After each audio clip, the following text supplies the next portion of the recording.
Okay, Adam, we got another game week. The Colorado Buffaloes are hosting Oregon State. It's homecoming. Should be lots of festivities going on, things like that, and we'll see how the Buffs play. But let's recap real quick. We talked about Oregon already, but your thoughts coming off of that? It's been a few days now. What are your thoughts after that game coming into this one? Kind of a weird feeling, just because they lost by more than 20 points, yet there is some good energy, around here this week, and we got a chance to talk to William Vallejos, who took over that offensive line group. First off, that's an O-line coach right there. That's a former O-lineman right there, just the way he talked. It was good to get a chance to talk to him for the first time, and he just seems like he's got a bright future in this. Really tough task he had last week getting that group together, and so,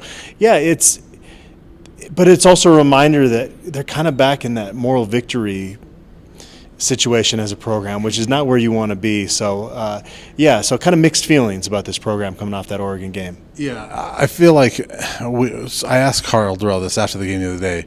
I said, do you feel better after this one as opposed to a week ago? He goes, I do feel better, but certainly he's not satisfied. I feel better about this team after last week than after the Cal game. What do you think? Yeah, there's no question about it, but you got to back this up. It's the same feeling they kind of had after the Arizona game, maybe even more so. And we were kind of talking in the preview video for that they can carry this momentum into the rest of the season. And then they showed up completely flat against Cal. So let's see this back-to-back weeks. Let's see them. Okay, they added some new wrinkles. Keep adding to that and be more unpredictable offensively and start out faster. Oregon got out to a 21-0 lead, and we were kind of talking about a few minutes ago, just, how much of them getting started was Oregon going, kind of letting their foot off the gas pedal a little bit, being up 21 points. So come out strong in a game. Even the Arizona game, it was 3-0 for a while. It was 6-0 for a while. They need to come out and play a complete football game because it's been a really long time since they've done that. I mean, probably go all the way back to the season opener, and that's against an FCS team. So they have not really done that this year against an FBS team. And really, even in that UNC game, there was times it was like, it doesn't look great, right? But it was against an FCS team, and so you're like, okay, that's what it should look like. But it's been a while since they played a complete game. I want to go back to William Vallejos. It's been an O-line week and a half around here, right? Mm-hmm. There's been so much talk of O-linemen. We finally got to talk to Colby Purcell. That was the first lineman we talked to after the change. After the game, we talked to Kari Kutch on Monday. Then we get William Vallejos today. And as you mentioned, yes, that's an O-line coach. He sounded old school, O-line. I think he's 30 years old, early 30s. So hasn't been coaching very long, but he has that old school mentality. Yeah, and just talking with the offensive linemen, they're reverting to stuff that they did with Coach Cap here, and that's where Vallejos kind of comes from. He said he knew Tucker and he knew that staff, and that's why he's here in Boulder right now. So, you try not to pile on somebody after they get fired, and I hope Mitch Rodrigue does well in his life going forward. But, man, that was a pretty epic disaster that you've got to revert midseason back to stuff you're doing a couple years ago. So all that uncoaching that Mitch Rodrigue said he was trying to do, clearly that was making this offensive line much worse rather than coaching them up. So, you can't look at it any other way. 13 games he's here, and so they need to find some stability there. But I remember the first time we talked to Coach Rod for the first time. He said, I was the one that kind of coached Coach Cap when he was younger, and it's like, you look back on it now and kind of cringe at some of the things he said.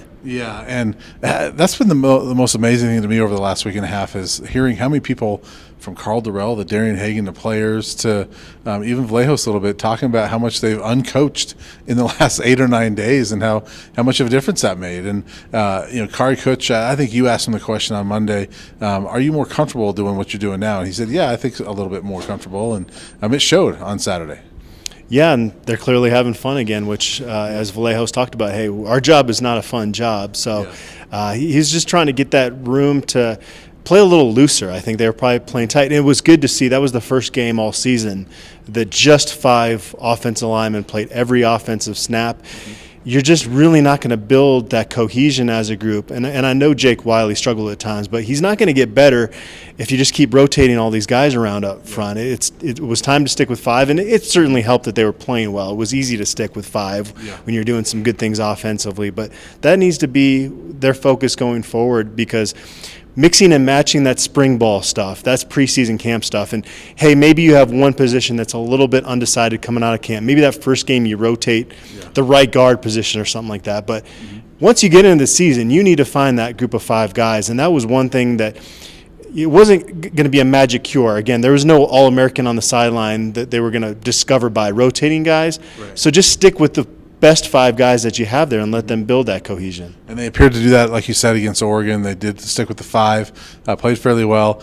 William Vallejos mentioned, hey, the only way we have fun playing offensive line is by scoring points, and you rush for 300 yards, things like that. They didn't rush for 300, but they had success on offense. And so the O-line can have fun when your quarterback only gets sacked once as opposed to 6 times. And Kayvon Thibodeau is not much of a factor when people thought he was going to rack up 12 sacks last week. So they had a little more fun doing that last week, and so that was a big deal for them. Offensively, I feel like overall it seems more sustainable than what we saw against Arizona. And you get Vontae Shenault back out there, so you have another guy that can make plays there. And this Oregon State defense has given up a lot of points here in recent weeks. The last 3 games, 2 of which were losses, they've been giving up an average of 37 points. And so this is maybe what the doctor ordered for this team to gain even more momentum as an offense. Now, the challenge comes on the other side when you start talking about Oregon State's offense against a Nate Landman-less defense. But I think this is a matchup where Colorado can score actually quite a few points on Saturday. Yeah, I agree with you. But you're right. That Nate Landman-less defense. I crunched some numbers. There's 10 quarters that he has not played over the last 2 seasons. Obviously he gets hurt at the end of the first half against Utah. So it's those final 2 quarters, the Alamo Bowl, and then Oregon. The Buffs have given up 7.2 yards per rush in those 10 quarters. It's like 50-some points a game or 40-some points a game on average. So it has not looked good. And all of a sudden you're playing an Oregon State team that they're one of the best rushing teams in the country. Not just the Pac-12, but one of the best in the country. So that matchup is not very good for the way the Buffs are built right now.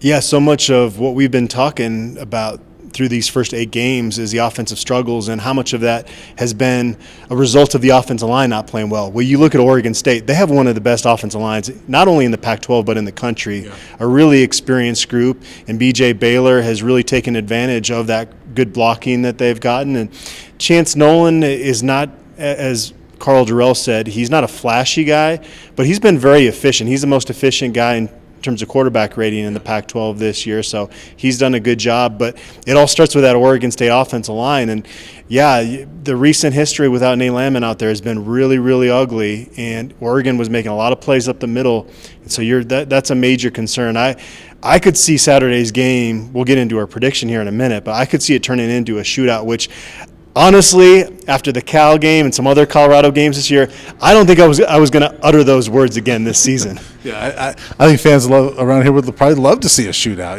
They want to see the Buffs win, but if there's a high-scoring game instead of 30-0 or 26-3, things like that, where the offense actually scores some points, that might be exciting around here. But you're right. This Oregon State offense, they've got something clicking right now under Brian Lindgren, the former coordinator here. I think he's really found his groove up there, and he's a good guy. I'm rooting for him, and it's nice to see him doing well up there. And interested if we can find out exactly how much are they picking Sam Noyer's brains. Obviously, He's got intimate details of this program.